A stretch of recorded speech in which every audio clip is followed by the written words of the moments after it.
Avui el Parlament Europeu ha aprovat un acte legislatiu, una norma molt important. De fet, des del meu punt de vista, potser és un dels més importants de tot el mandat, d'aquest llarg mandat de 5 anys. Es tracta del que tècnicament es coneix com una directiva. Una directiva és una llei europea dedicada a la diligència deguda empresarial. És a dir, la norma que ha d'obligar que les grans empreses identifiquin, previnguin, mitiguin i corregeixin tots aquells danys que elles provoquen, ja sigui al medi ambient,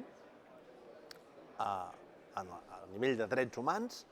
o de drets laborals. Danys sobre el medi ambient, sobre els treballadors, sobre els drets humans derivats de la seva activitat, no només d'elles directament, sinó de tota la seva cadena de valor. I el més important, aquesta directiva de la due diligence exigeix que no s'hagi de treballar contra aquests danys dins de la Unió Europea, sinó, encara molt més important, en països tercers, on aquestes empreses o on les seves filials o on els seus proveïdors tinguin activitat econòmica. Per tant, estem parlant de la due diligence, de la diligència deguda de les transnacionals, de les grans empreses multinacionals europees, per vigilar l'impacte de la seva acció, insisteixo, sobre els drets laborals, sobre els drets humans, sobre el medi ambient, al conjunt del planeta. No només a Europa, sinó al conjunt. Estem parlant d'empreses transnacionals, per tant, hem de vigilar-les allà on actuïn, sigui quin sigui el país, ja sigui de dins o de fora de la Unió.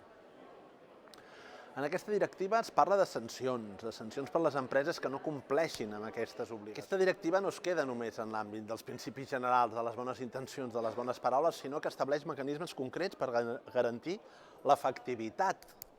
dels seus propòsits. Per exemple, la directiva de la diligència deguda de les transnacionals europees parla de sancions per a aquestes transnacionals que no compleixin amb les obligacions que la pròpia directiva estableix. O parla també de la capacitat de les víctimes de les males praxis corporatives d'aquestes transnacionals de demandar als tribunals dels estats membres de la Unió Europea a aquestes empreses quan hagin causat danys com a conseqüència de l'incompliment d'aquesta directiva. Aquesta, en general, en global, és la posició que ha aprovat el Parlament i ara comença el triàleg, és a dir, les negociacions amb el Consell de la Unió i amb la Comissió, on estan, en el Consell, com sabem, estan representats els governs dels estats membres. Per tant, encara hem d'esperar,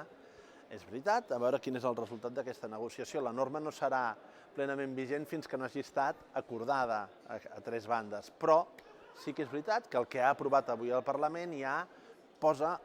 una base, estableix els elements bàsics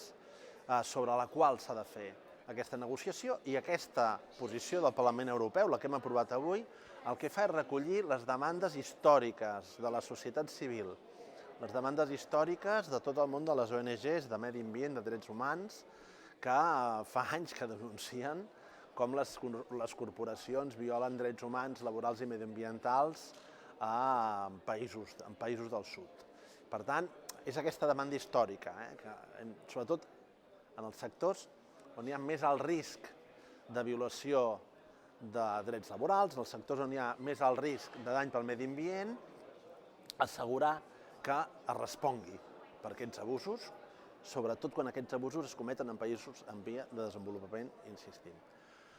Avui doncs hem fet un pas endavant per acabar amb una impunitat històrica que fa dècades que sabem que es produeix, i atès el potencial que té aquesta directiva, durant la seva fase de tramitació vaig intentar tenir el paper més actiu possible a l'hora de reforçar les intencions de la directiva. Vam proposar esmenes per diverses vies de totes les comissions parlamentàries on jo participo, ja sigui la de desenvolupament, la de medi ambient, la comissió de peticions. Un dels punts on, juntament amb el meu equip, vam preparar aquestes esmenes, vam incidir més és en la necessitat que les víctimes, precisament, de les males praxis corporatives en països de fora de la Unió tinguin garantit el dret a demandar els responsables d'aquests danys en els tribunals de la Unió, en els tribunals dels estats de la Unió. Per tant, ciutadans de fora de la Unió Europea, d'Amèrica Llatina, d'Àsia, de l'Àfrica, demandant aquestes empreses davant dels tribunals europeus pel fet que aquestes empreses són empreses europees o formen part de la cadena de valor